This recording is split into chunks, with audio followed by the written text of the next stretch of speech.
It's time to Get Your Geek On with Dave Gramillion. Ah, yes! Welcome here. I am Dave Gramillion. This is Get Your Geek On, powered by Southtown Games on Pleasanton Road near Loop 410, where your gaming family wants to welcome you. Here we will talk Star Wars, Star Trek, DC, Marvel, video gaming, really all things geek that have dominated this little world of ours. You see, geek is not really what it was 20 or 30 years ago. Geek is in. Geek is very in. Geek is now the mainstream, and we are here to talk the latest and greatest that is geek right here on 9:30 a.m. The Answer Talk Radio and 9:30 a.m. TheAnswer.com. This is Season 2, Episode number 11, and tonight we are going to talk some DCEU news. James Cameron decided to open his mouth up on Thursday and sound off on Wonder Woman, not in the best way. We'll talk about that. And once again, it was just last week that we talked about how the DCEU, I believe, is starting to unravel. That there are some definite chinks in the armor, and another one is showing up now with this whole business regarding the Batman movie. We also have some video game news we want to get into. Did you get your SNES Classic pre-order? If you did, you had to be really fast because they sold out in a hurry. NBA 2K18 announces the All-Spurs Team. We broadcast out of San Antonio, so we'll let you know who is on that team as well, and who should have made the list. And then we want to talk about Star Trek The Next Generation, the movies. The 30th anniversary of the television series is coming up in September, and I want to kind of kick things off here by looking at the movies themselves, and man, what happened? What happened? And also, why standalone movies work for Marvels, but I don't believe that they will work for Star Wars. I'm calling my shot right now.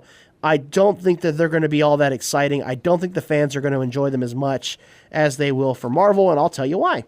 All right. So with that being said, usually is the part where I go through my checklist of things, but I'm going to admit I've been suffering from a little bit of a head cold in the past 24 to 36 hours, and I don't have any of my stuff. I do have a bottle of Chloraseptic that I'm going to keep handy with me, and I do have something to drink to kind of keep the wet my whistle there. But I don't have anything else on my checklist here. I do apologize for that. Apparently, I pulled the bag out of the trunk of my car that held all the stuff and didn't put it back in. But if you look to my left, your right, across the radio dial, you will see my partner in crime. You will see Peter Gonzalez, the man they call Minion. He is the founder, Grand Poobah, Hi Muckety Muck, of the Star Wars Society of San Antonio.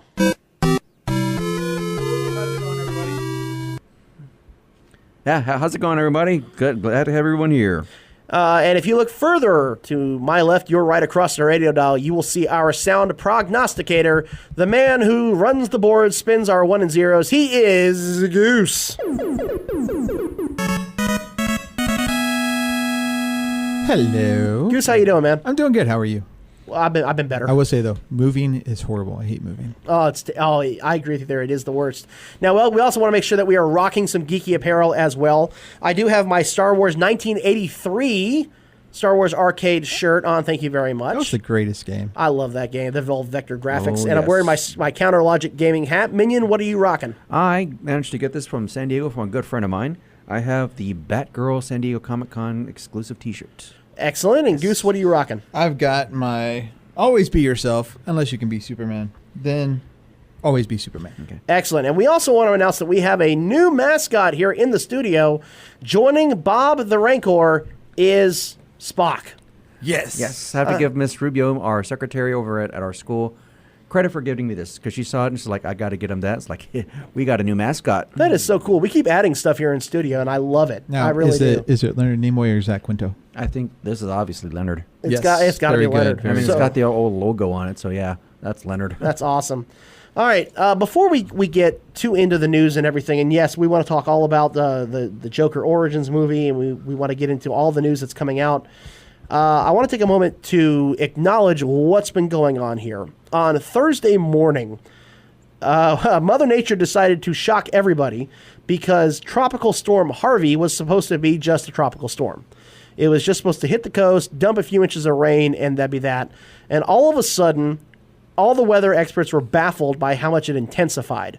and Harvey became a serious major hurricane. Estimates are that it could have been a Category 3 by the time it landed on Friday. Now, this affects a great many people, including us here in San Antonio as well. And I mean, it's real easy for us to. I mean, we make a lot of jokes on the show. We have a lot of fun on the show, and I could have gone with Rocky Like a Hurricane, or maybe we could have had Hurricanes from Pat O'Brien's, or we could have made Miami Hurricanes versus the Longhorns joke or something. But it seems a little out of place because there are people that might lose their homes from this. There are people that theoretically could die, be killed by this storm.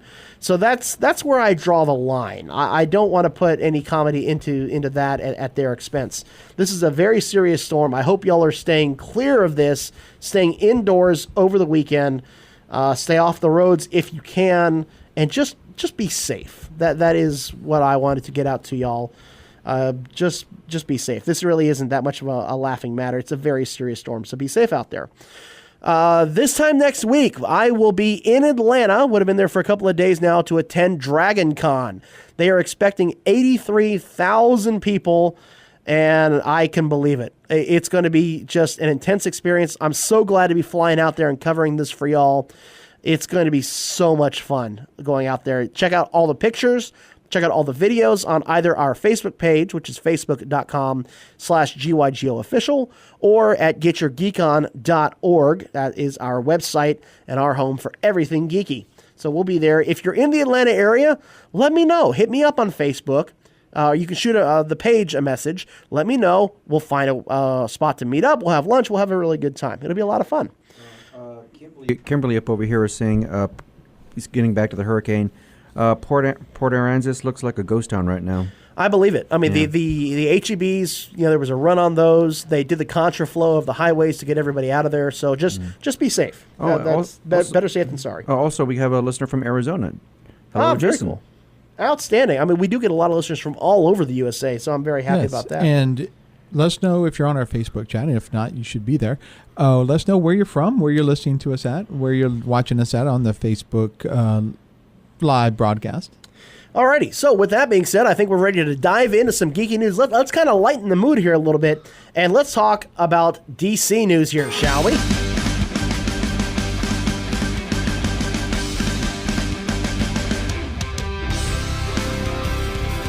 Do the whole Johnny Manziel thing there, yeah! Which is really a Clark Kent. Just one. You don't do. That's just stupid. Okay.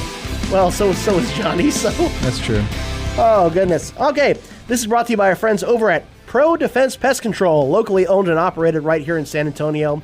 They've been my pest control company even before I had the show, so I have no problem endorsing them. I love everything that they do. As soon as the rain subsides, the fire ant mounds are going to start building like crazy. So you want to talk to our friends over at Pro Defense Pest Control. Ask them also for a free termite inspection. They can help you out with that as well.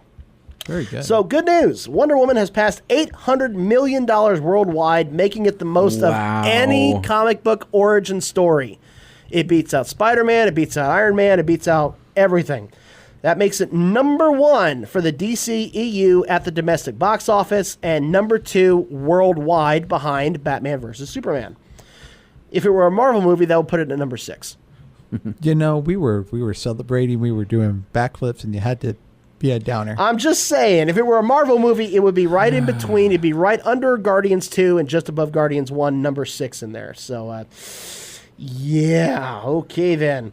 However, not everyone's happy about this. James Cameron on Thursday came out and said, quote, "All of the self-congratulatory back-patting that Hollywood's been doing over Wonder Woman has been so misguided." Aww. This comes from The Guardian. He was doing an interview with The Guardian, and he said that the Patty Jenkins blockbuster is just a, quote, "male Hollywood doing the same old thing," and he feels that Wonder Woman as a character is, quote, "an objectified icon." Now, wait a minute. Who's blockbuster? Patty Jenkins? Why does that sound familiar? Why does that name ring a bell? Goose, where am I getting that from? That's his ex-wife. That's his ex-wife. Oh, yeah, okay. Well, it's nice that he held his tongue as long as he did for that. Here's the real bombshell, though. Quote, this is James Cameron. No, don't quote me.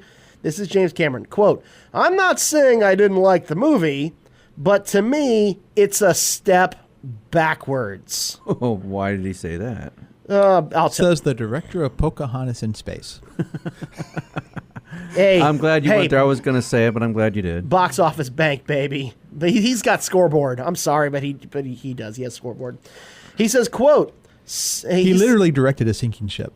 Well, he did, as a matter of and fact. Scoreboard there, too. So, all right. He says, according to the filmmaker, Sarah Connor has an edge on Wonder Woman when it comes to authenticity. Oh, really? Quote, Sarah Connor was not a beauty icon. She was strong, she was troubled, she was a terrible mother, and she earned the respect of the audience through pure grit. By battling a time-traveling robot. Oh, come on. Wonder Woman could take out a whole bunch of those T-1000s just by herself. Well, we're talking the T-800. Well, really. either way, still. So James Cameron, less than impressed with Wonder Woman as a whole, taking a step backwards.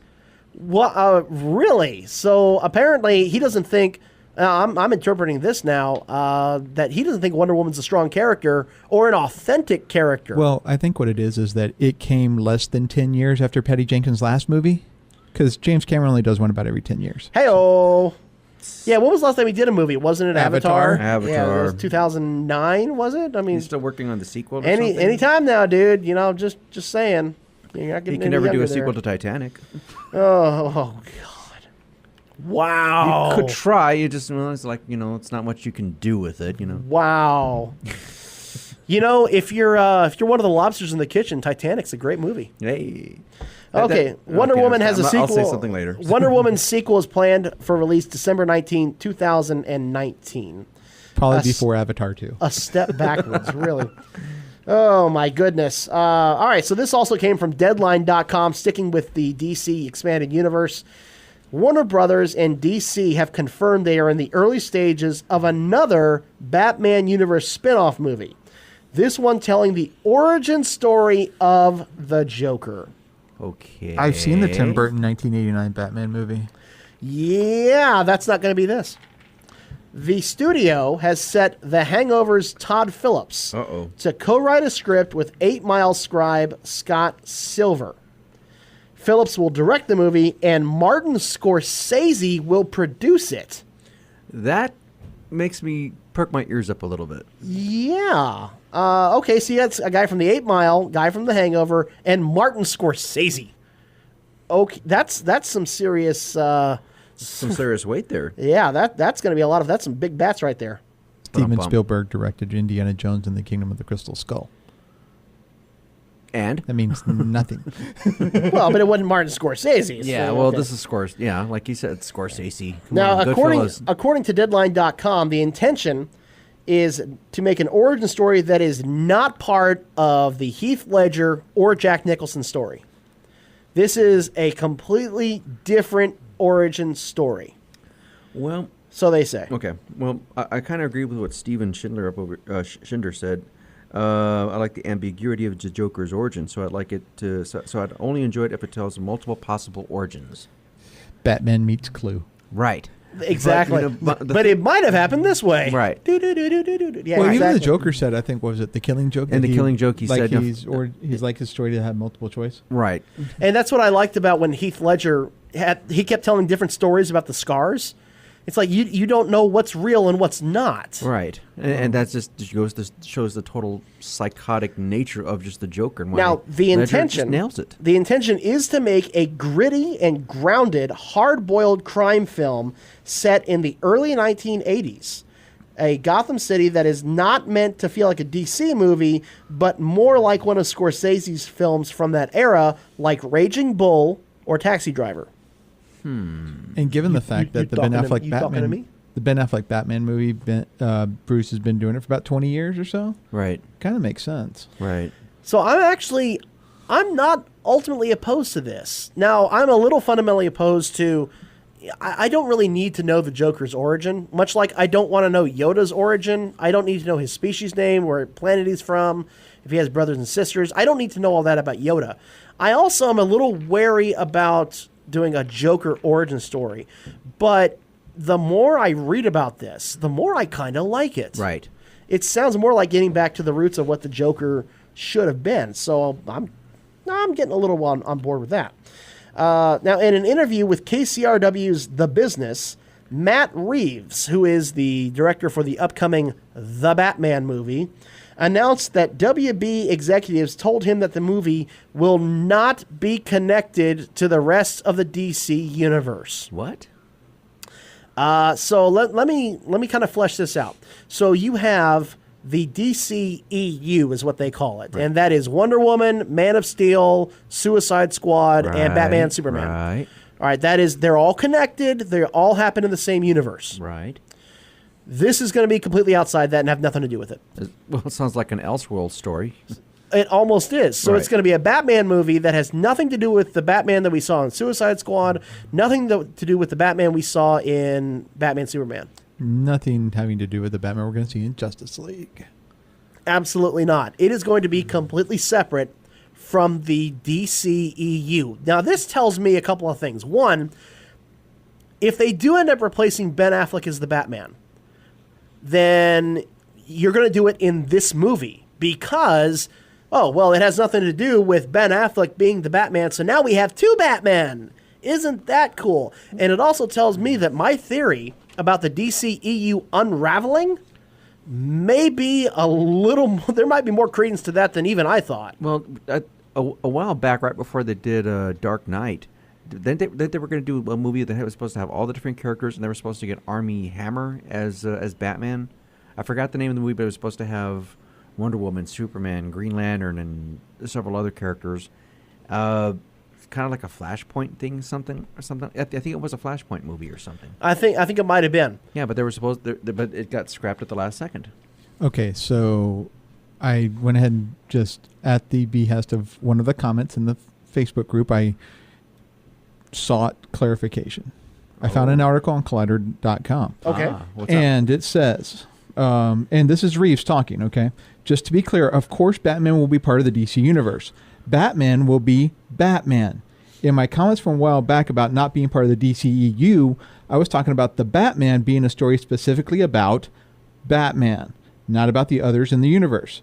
That it wouldn't be filled with cameos servicing other stories, that it would be a Batman story. Hold on. So the Batman will be about Batman. But it won't have Superman or Wonder Woman or Lantern or Flash or right. Cyborg It's going to or be Aquaman. its own. So is this like another origin story or something? It'll probably be before previously. Well, I think they're going to have, if I remember correctly, the villain is supposed to be Deathstroke. Yeah, and so that would make sense if it were to take place like in the 90s or the early 2000s. Well, if we're going with like a... Just to like get a- us like get a us to younger know this version? Batman a little bit different. The only thing, though, is that if they're going to set it that far back, then how are they going to use Ben Affleck? Have you seen Guardians Volume 2 and the makeup job they did with Kurt Russell? Yeah, but Come on, still, I'm not completely sold on this. And the fact that they're making it kind of standalone, they're making a universe within the universe, it just doesn't seem very coherent to me. It almost It's sounds muddled. like from the direction where they're standing, where they're going. This sounds almost like year one type Batman. Almost. All right, so with that being said, we want to go ahead and slide on over to a little bit of video game news here that we have here, shall we?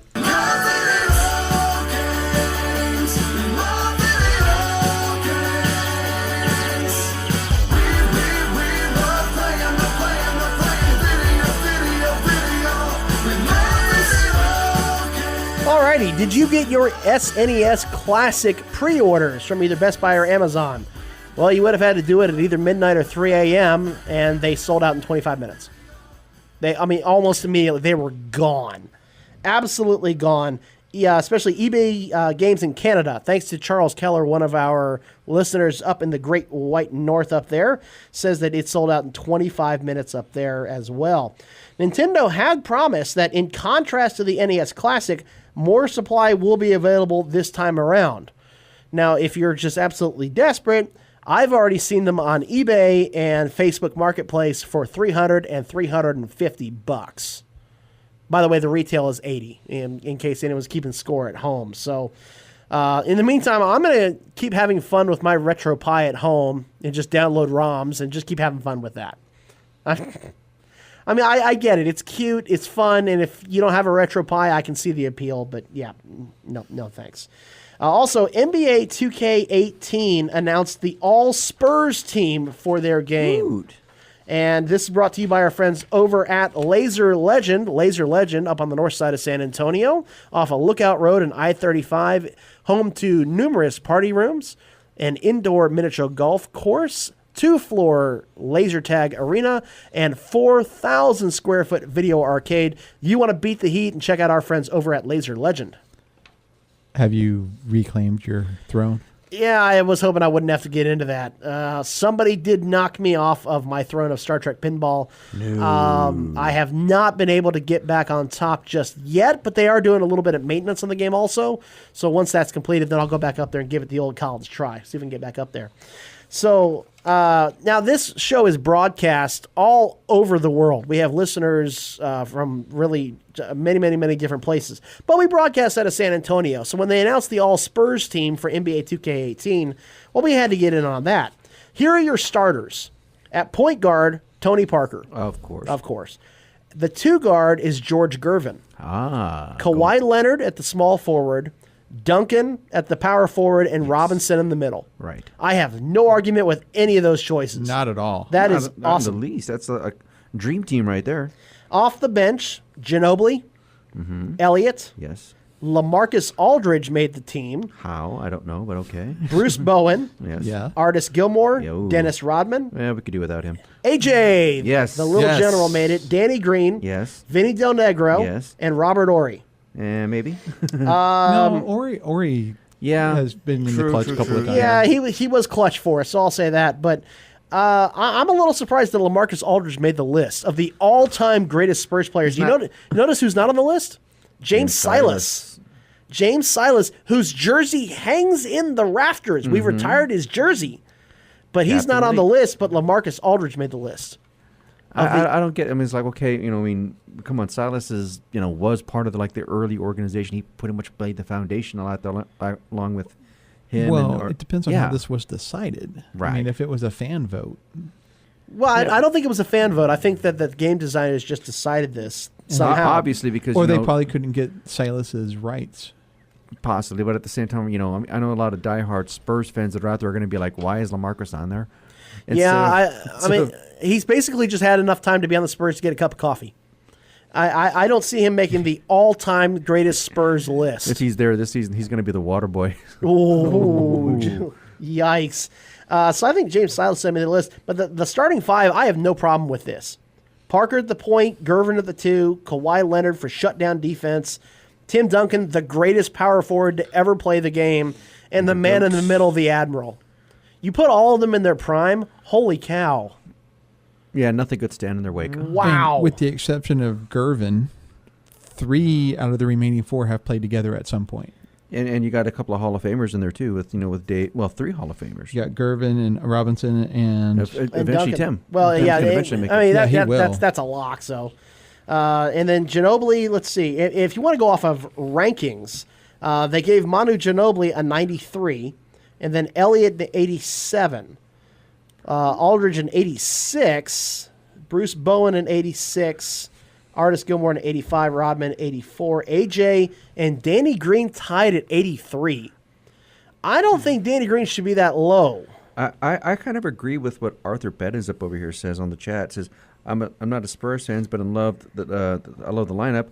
LaMarcus should not be in there, should be dropped. But what about Malik Rose? Ooh, Malik Rose. I don't know if I don't know if I put Malik Rose on one of the greatest. Well, he's in, and he's okay. Put him on the bench or something. So. Well, you take Aldridge out and put Rose in there. Yeah, but no, I'd say you take Aldridge out, put in Silas, which means you've got to bump. I guess you bump Vinny Del Negro for Malik.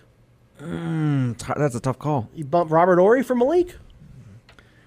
I mean, look, man, the guy made some great cheesesteak sandwiches, but I don't.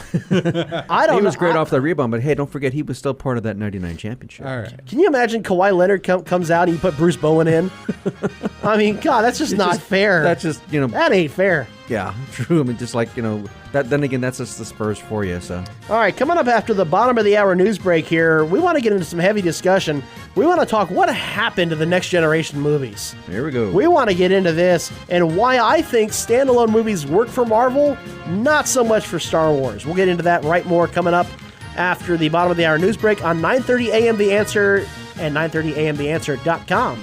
Back from the bottom of the hour news break, this is Get Your Geek On 9:30 a.m. The Answer Talk Radio, powered by Southtown Games on Pleasanton Road near Loop 410, where your gaming family wants to welcome you. I am Dave Gramillion, and if you missed the first half of the show, you missed a doozy of a show. We had a lot of DC news to cover, including what James Cameron had to say about Wonder Woman. That was not good. He was not pleased at all. The DCEU wants to have a Joker origin story with Martin Scorsese producing. That sounds like a lot of fun. If you didn't pre-order the SNES Classic, that's okay. There'll be other opportunities for that. And the NBA 2K18 announced the All-Spurs Team, and I don't know why LaMarcus Aldridge was on it. That didn't make a lot of sense to me, but that's okay. Alrighty, so with that being said, we want to go ahead and we want to start talking about some Star Trek news here, shall we? Yeah. If you see Klingons, better make sure that your face is out.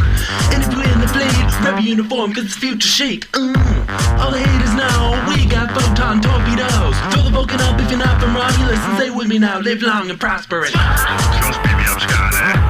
Just beat me up, Scotty. Just beat me up, Scotty. Okay, not really so much on the news side, but with the 30th anniversary of Star Trek The Next Generation coming up, I thought it would be best that we get into a little discussion about the movies before we talk about the series itself. Now, the original series movies, they were hit and miss. They were mostly hits. Even the first one, which they call the slow motion picture. The motionless picture. Yeah, but even still, considering the time, considering that it was a true sci-fi picture, I can see what they were doing. So I call that like fouling it off. It's a foul tip. It's Right. okay. This, of course, Star Trek II: The Wrath of Khan, outstanding movie. No argument there. The Search for Spock is a little more cut and dry, but still, it's a nice continuation it's still there. good. It's good. It was good. Sequel to It was number 2. it was The Empire Strikes Back of Star Trek. More like Return of the Jedi. Well, no, because it's the second in the trilogy. Well, Khan was The Empire Strikes Back for that. So. And then we had Star Trek IV: The Voyage Home with the humpback whales, Which is great. funny. which until the J.J. Abrams movies came out, that was the highest grossing movie at the box office for Star Trek. Well, and that was really one of the most accessible. And Yes. talk about taking a risk, though. Yeah. You want to talk risk taking? Holy cow! Okay, then they definitely nailed that one. And then came The Final Frontier. Yeah, let's Lord. move on. Wow. Yeah. It introduced Wow. a half zillion of Spock, which Was is never the mentioned next in the past 30 show. years. I saw it like once in the theater and haven't watched it since. the only reason I own the Blu-ray of that is because it came with the set. Came with the set, exactly. Now, then we came up with The Undiscovered Country, Star Trek VI, which, again, great movie. That was good. That was a good way That to one came end out, it. and that was a great way for them to end it. It was a great way for them to sail off literally into the sunset. Right. Even the Kirk line, even though it was a little corny, second star to the right and straight on until morning. Yes. It was charming, and it's in Kirk fashion. And what I also love is the whole cast was active and involved. Yes, even Sulu, who Even was the captain of Sulu. the Even Excelsior. so, Yeah. so that worked out well. Great action And even sequences. the last bit of his log entry was poignant because it's to boldly going where no man Or where no one one. has gone before. It's a perfect lead into the next generation. And then they decided that they didn't know how to write a Star Trek movie without the original cast. So they had to have a passing of the torch movie. And that did not work out. Well, who didn't want to see Kirk and Picard together? I mean, everybody wanted to see that. I didn't. Well, Dave's the exception. I didn't. I wanted to have... I'm a big believer. You wanted a clean break. I'm a big believer in movies standing on their own. It's one of the things that drives me crazy about Star Wars Rebels. They're borrowing so heavily from the Clone Wars that it's not even really their own show. Yeah. I want a show or a series to stand on its own. If you want to have a few callbacks, I get that. But you should be able to stand on your own, and Generations did not do that. And one of the most blasphemous things, of course, is the death of the Enterprise D. Yeah, I have to agree with you there Just- because Enterprise D defines Next Generation, and I hated to see that go. In And such a 'cause wussy way. And Enterprise D is so iconic, and it just stood alone. It and would have it's been better if they didn't recycle footage from Star Trek 6. Yeah, and true. yes, and the explosion from the Klingon scout ship was, I mean, it was shot for, come on. Yeah. It's not like they did it from like 4 movies ago. Yeah. It was the previous movie. And I hate to say this, but I really just didn't like Enterprise E. Well, we never got a chance to know it. Yeah. That's the thing, is that we spent 7 years Knowing with Enterprise the Enterprise D. D. We knew every nook and cranny about that ship. And there were some continuity errors that came out of Generations. One of them is they're all still dressed in that naval gear, right? And Right. when they approach the array, the astronomical array, and everybody comes out of the turbo lift except for Picard, who walks out of the conference room. And you're like, what was he doing in there by himself? That's not a turbo lift. What was he just sitting in there waiting for everyone and then decided, oh, I guess they're not coming, so I'll go to the bridge? He probably had communicated from Star Trek, from Starfleet Possibly. Command. Then he would that- take it that in his ready room. Not necessarily. Yeah. Oh, yes, he would. 7 years of Star Trek The Next Generation says, I'll He's take in it his in my ready ready room. Yeah. So there were some continuity errors like that, and of course the windows breaking on the Enterprise.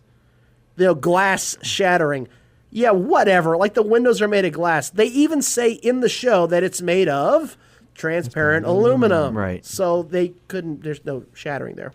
But if you take those aside, the death of the Enterprise was stupid on so many levels because this is the Federation flagship. We've seen it take on the Borg in combat. We've seen it hold up against Romulan warbirds. And a scout-class Klingon vessel takes it down. And instead of Riker yelling, fire everything at them, Mr. Worf, unleash your warrior instincts and just wail on them, he starts like harping about a plasma coil and how they can trigger the cloak. I'm like, dude, you have this arsenal at your command that can wipe out a continent of a planet.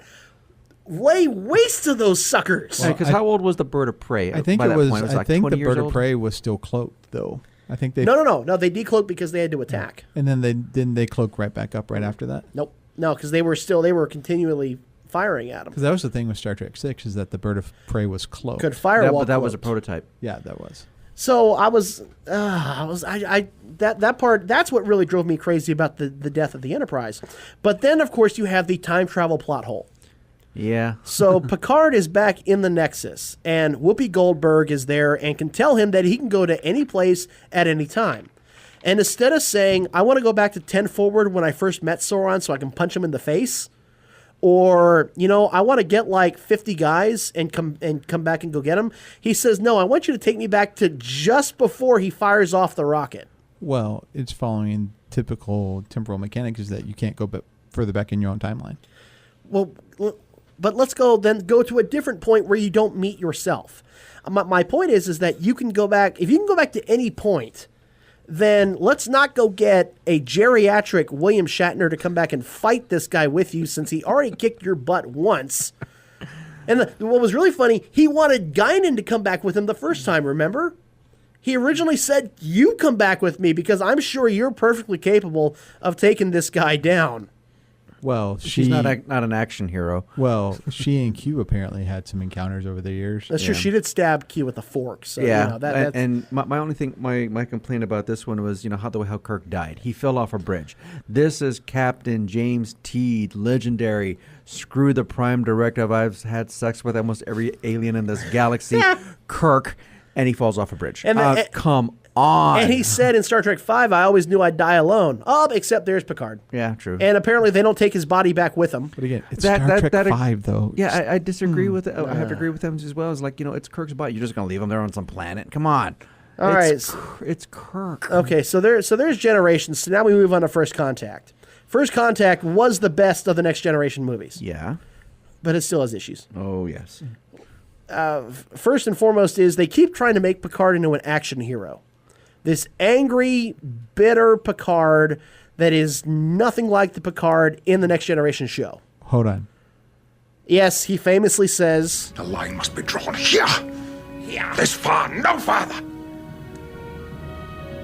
And I will make them pay for what they've done. and it's funny, he didn't make them pay when he had Hugh, and he could have infected the entire collective. Because that would have been immoral. Oh, okay, Yeah, sure. but you know what he was going to do is making them pay for what they've done. That's not. I did find it. Well, kinda, it's something. There's a different thing between injecting them with a virus and pointing Shooting them a with phase a Tommy rifle gun. at them and kicking their butt. Shooting it with a Tommy gun. Exactly. Exactly. I did find it kind of funny is that they had to have the Enterprise out there on the neutral zone when all this is going on. It's like, okay, this crew has had more experience with a Borg than pretty much almost everybody, and you're keeping them out of Well, the area. that's because Captain Picard, who was once a Borg, they were worried that he would compromise the safety of Starfleet. But when But- when the Borg had come back in the Next Generation, Admiral Nechayev put him in charge of a task force Yeah, but that would handle the Borg. Admiral J.F. wasn't around. I lay you on this was Admiral Jellicoe making that call. Admiral Hayes was the one that he communicated with, but I lay you odds Jellicoe had a hand in that somehow. That's possible Okay. as well. Now, I did love in the big battle. So I still have yet to find it, but somewhere in there between the Borg starship, and the Federation starships, somewhere in there is the Millennium Falcon. I have yet to find it. Yeah, I've heard that rumor. I just Yeah. never saw it myself. Now, one of the things that kind of got me is how, all right, so the big solution to getting rid of the Borg is they have to puncture the plasma coolant tanks in the drive section of the Enterprise E. And because apparently it will liquefy organic material on contact. Okay, first of all, why are these things puncturable? If they can liquefy human organic material in contact, why should they even be puncturable? Suppose the new guy has a bad day with the forklift. Barclay, get away from that, please. Oh my God, right? Why do you think he got transferred to Operation Pathfinder? Just stay on the holodeck or find up there, Barclay. Okay? I mean, I'm sorry, these things should not even be puncturable. I didn't get that. And again, there were little things in here as well, like Cochrane's ship is built for 3 people. So clearly he had 2 other co-pilots in mind. Where were they? Well, one was probably on the Enterprise. And where was the other one? I have no idea. Okay, so when history looks back and says, so who was in the ship with you? Because we know who landed on the moon in 1969. Oh, I have another one that I just read about the other day. Oh. So the Defiant was built to battle the Borg. Yes, it Designed was. by Benjamin Sisko, one of the probably highest ranking survivors of the Battle of Wolf 359. And when we get to Star Trek First Contact, the Defiant is captained by Worf. And the B team.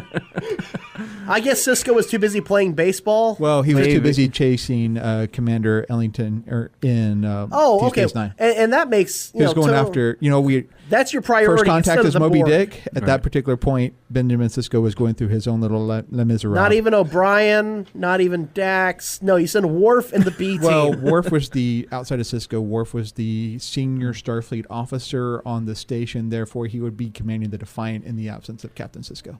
Well, I understand that, but it just, I'm sorry, but we could take on Commander Eddington or this Borg cube that's attacking Earth. Let me see. How about Eddington that? betrayed Sisko and Starfleet, so Ben was kind of on a tear with the Maquis on that one. Okay, then we come to Star Trek Insurrection. Which one was that one? Oh, that was a great one. This was the a terrible. Briar Patch. This was a terrible one. Which I forgot. Which one was this one? This was the one where Data was with the camouflage team. For some reason. Oh yeah. Yes, this is the one where Starfleet Fountain of sends Youth. the operations officer of the flagship of the Federation to assist people who are watching the Baku for some reason. Okay, I remember. We Vaguely. don't know why Data's there. He's just the first He's Star just Trek there. movie to use straight up CGI. Oh. so. This movie, I don't like Insurrection. I know this is where Goose and I will clash quite a bit, but the budget was bad. The movie made little sense. The actions of the characters made little sense, and it was just nonsensical throughout. But Worf got to sing. And Worf got a purple space bazooka. Yes, he did. So, hooray. And we found out that the Enterprise has a joystick. Yes, we found out the Enterprise has a joystick. Why are you laughing? Why are you enjoying this? The Enterprise, it's 24th century technology and it has a joystick. Hey, come on. The Millennium Falcon has that little steering handle, so. But it doesn't have a joystick. And Troy found Riker's razor. Oh, God. And I'm sorry, but there's so much wrong with this movie. It's little things and it's big things as well. It's little things. Okay, so when Worf and Picard latch onto Data's shuttle, they start spinning and tumbling, right? Yes. They're not wearing seatbelts. No, it's the artificial gravity of the shuttlecraft. No. You have to do that Star Trek No. shimmy like on the bridge whenever it comes under attack. Yeah, because they get thrown all over the place on the Enterprise. So it's this was not a good film. Really? Because let's take a look at the next one, shall we? Oh, I'm not done yet. Oh no, there's more. Oh, we still have 10 minutes. What are you talking about? I'm more than willing to bump the next topic for this. All right, so there's the hollow ship, right? Which for some reason is not in orbit, but on a lake. It's not in orbit for some reason. So it's cloaked, right? So what does Data do? He has to lower the water pressure. He has to lower the water in the lake by releasing some of it out of the dam. Okay, I'm with you there. So how come the dock they're standing on is perfectly dry? I like what Kenny Crayley says. They were watching the time roll away. I suppose that must. It was the perfect moment in time. Kenny up over here says Star Trek Insurrection felt like more of our TV episode more than a movie. Oh, yeah. It had the same budget too. Oh. I'm sorry. Did you see their wardrobe? Everybody on the planet was wearing the exact same thing. Browns and beige. Browns and beige. Well, it's the maybe that's J.C. the- Penney fashion collection. Well, maybe that's what the Baku had was just a JCPenney. Browns and beige. Oh my God. And then of course I love when Riker comes in to save the day. Okay, so Ruafo, the evil bad guy, is a Baku. That's what the DNA says. Okay, so his sensors should read Picard and one Baku on board the collector as it's getting ready to blow up. How come he doesn't beam them both off? Because there should not be any Baku on there. Therefore, if there are any Baku on there, it's obviously this idiot. So therefore, only do the human. Oh, really? Oh, okay. Only do the human. Yeah, because we're racist that way. The guy was evil. Riker doesn't know the situation. He doesn't know who's on board there. He has no idea who's on board. He's only worried about his captain. Like a good first officer. And he could have. Picard said, "So where's Ruafo?" Oh, sorry, Captain. We thought you were doing that whole action thing with the bad guy. And Picard could say, "No, I was doing the whole convincing speech thing. He was actually on our side. So where is he?" Is that after he blew up? Yeah, it'd be after he blew up. Yeah, you could say, well, he's there. He's there Yeah, and there and little pieces of him there. over Oh, there. there's part of him flitting by. I too. think that's part of a cheesy poof, but it's okay. This was not a good movie. I'm sorry, and I could go on and on. We could spend an entire show talking about how this movie was not good. We could spend an entire show talking about how this movie was good. No, we could spend maybe about 2.5 minutes. I think I need to go back and just watch the movie because it's been a while since I've seen it. Then comes the next movie. The final movie, the send-off for the Next Generation crew, Star Trek Nemesis. And this is the big facepalm one because right from the beginning, this movie is not any good. You have Wesley at the wedding of Troy and Riker, but not Troy's mom. In a Starfleet uniform. Wesley's there in a Starfleet uniform. For those of you who don't remember, he was supposed to go off with the Traveler. The Traveler. He went off with the Traveler in season 7 after he dropped out of the academy. Maybe he came back at some point and just finished everything. So Inexplicably. Actually, there's a book that explains it, but we're not going to go there. okay, it's not. So And the movie was it was a Wrath of Khan ripoff. I mean, for those of y'all who think that The Force Awakens is a New Hope ripoff, this was a direct ripoff. That's an insult to ripoffs. Well, I stand by my words there. It was a Wrath of Khan ripoff in the worst way. Because at least in the Wrath of Khan, Kirk learned something about himself. The only thing Picard learned about himself in this was that if he had grown up on Romulus, he would eventually want to, pull a spear through his guts. Well, we found another Soong brother. Yay. Whoop-de-doo. The space battle was pointless. There was nothing happened of consequence from the space battle. And Picard leaves the bridge of his ship to be the action hero again. again. I think I found one redeeming quality. Oh, really? I think it may have been. Was Robin Curtis in that movie? I don't remember. Let's look it up I on IMDb. don't think so. I don't think so. So this movie, Star Trek Nemesis, it was a big giant space battle, and I mean, very little of it made sense. So the whole point that Shinzon, played by Tom Hardy, by the way, you remember Tom Hardy? Oh yeah. He was Bane. Yeah, he's in what was the movie that just came out? The World War II movie. Dunkirk. Yes, he's in Dunkirk. So the whole point of Shinzon, he's got to get Picard's blood, right? Only he seems so disinterested in the procedure that it's supposed to save his life. Right. Even as he's in pain and agony, he doesn't seem to be interested in the procedure. This is still the one with B4, if I'm not mistaken. right? Yeah. B4, oh but God, two redeeming even qualities. worse. It had Ron Perlman in it, Yes, it did. and it had Dinah Mayer in it. Ooh. She Yeah. was Barbara Gordon in Birds of Prey. Yes. All right. And Starship Troopers. So in Starship overall, the Star Trek Next Generation movies were mostly a miss, which is really sad.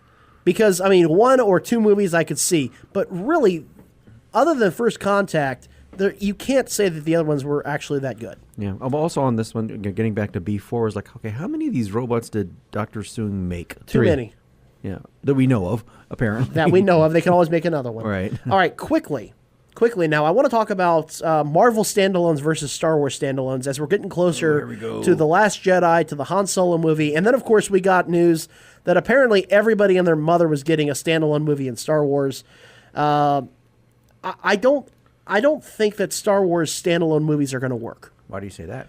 I say that because if you compare them to Marvel, their stories are largely unknown. Unless you are an avid comic reader, which, let's face it, the vast majority of Americans are not. Y'all are missing out.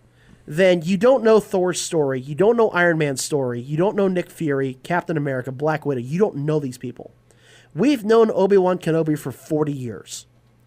There is not much left of his story to tell. The infamous, wandering the sand dunes.